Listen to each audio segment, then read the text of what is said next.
جبکہ الوہیہ جو ہے اس کا انہوں نے انکار کیا، اس کا انکار کیا، ربوبیہ کا اقرار کیا اور الوہیہ کا انکار کیا۔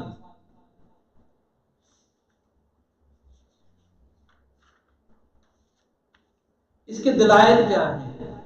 اشارہ جو ہے ہمیں ملتا ہے، کائے سے ملتا ہے؟ یہ جو ربوبیہ ہے یہ علمی خبری ہے۔ علمی خبری کیا مطلب؟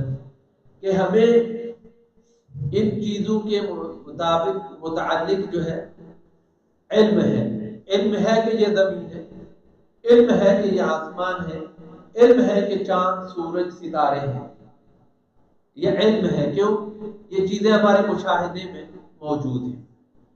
خبر وہ امور جو نظر نہیں آتے لیکن اللہ کرتا ہے۔ موت نظر نہیں آتی لیکن ہم اس پر ایمان رکھتے ہیں، ٹھیک ہے؟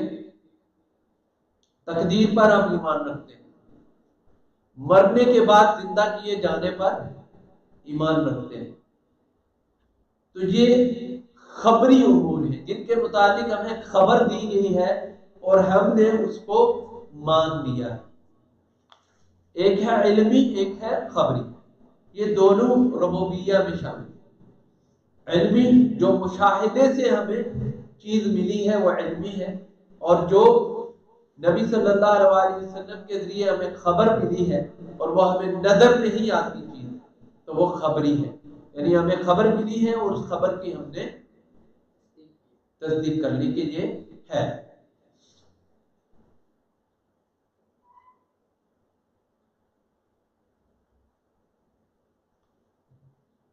اور حکم کیا ہے ان دونوں کا؟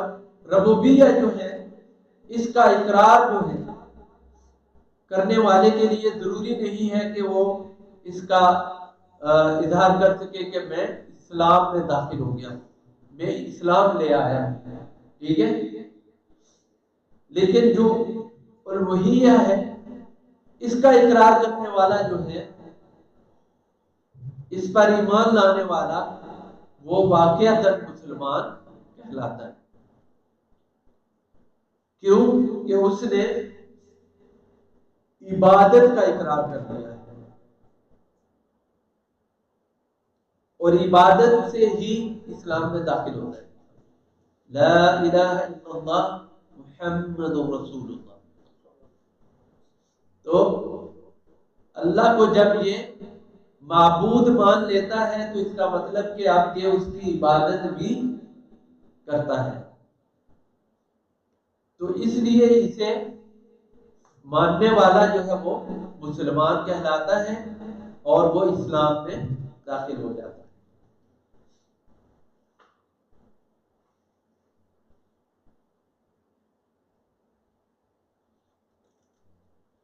توحید اسماء و صفات جو ہے اللہ تعالیٰ کے بے شمار نام ہیں، اور وہ نام جو ہیں جس طرح ہمیں بتایا گیا ہے قرآن میں، نبی صلی اللہ علیہ وآلہ وسلم کے فرامین میں، تو ہمیں اسی طرح ان ناموں پر ایمان لانا چاہیے، ان صفات کو ماننا چاہیے۔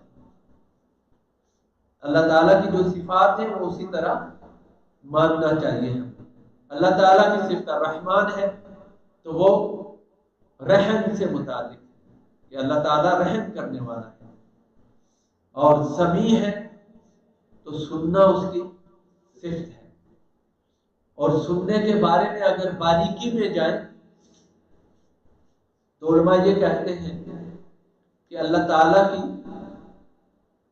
سمع اور بصیرت جو ہے وہ ایسی ہے کہ عرش کے اوپر سے زمین پر ایک کالے پہاڑ پر کالی چونٹی جو ہے وہ چل رہی ہے، تو اللہ سبحانہ وتعالی نہ کہ اس چونٹی کو دیکھ رہا ہے بلکہ اس کی دل کی دھڑکن جو ہے اس کو سن بھی رہا ہے۔ یہ مثال ہے اللہ سبحانہ وتعالی کے سمیع اور بصیر ہونے۔ اسی طرح اور بے شمار قدیر ہے، وہ ہر چیز پر قادر ہے۔ حکیم ہے، حکمت والا ہے، اس کے کام جو ہے حکمت سے خالی نہیں ہے، اور یہ ضروری نہیں ہے کہ اللہ کے ہر کام کو ہم لوگ سمجھ جائیں۔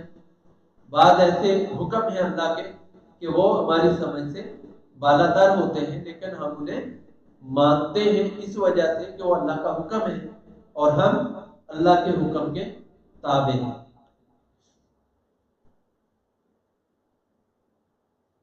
سورہ شورى جو ہے اس میں ہے لیس کمثلہ شیء وہو السمیع البصیر، اس کی میں نے مثال آپ کو بیان کی ہے۔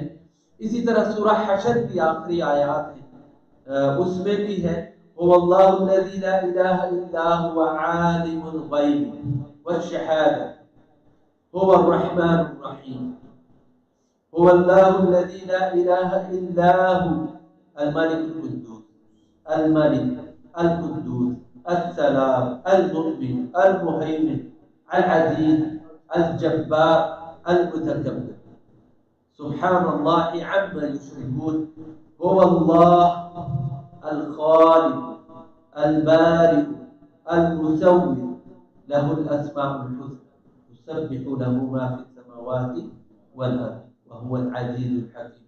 یہ تقریباً 15 سے 17 نام اللہ تعالیٰ کے صفاتی نام جو اس آیت میں ذکر ہوئے۔ تو جتنے بھی اللہ تعالیٰ کے نام ہیں اور جو بھی ان کے معنی ہیں ان کو بالکل اسی طرح ماننا، یہ توحید اسماء و صفات ہے۔ تو اس کے ساتھ ہمارا یہ توحید کا جو درس ہے یہ مکمل ہوا۔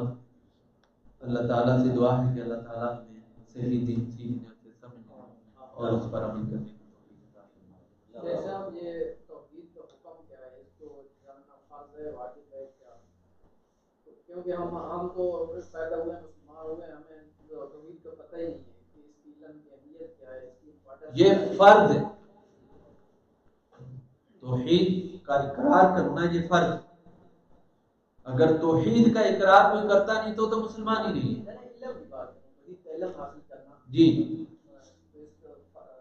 یہ بھی فرض ہے۔ علم جو ہے، علم حاصل کرنا جو ہے وہ فرض ہے۔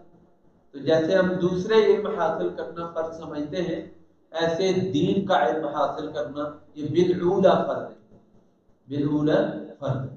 تو یہ زیادہ ضروری ہے، اور سب علوم میں توحید کا علم جاننا زیادہ ضروری ہے۔ کیوں؟ اس سے انسان کفر اور اسلام میں فرق واضح کر سکتا ہے، کفر اور اسلام میں فرق واضح کر سکتا ہے۔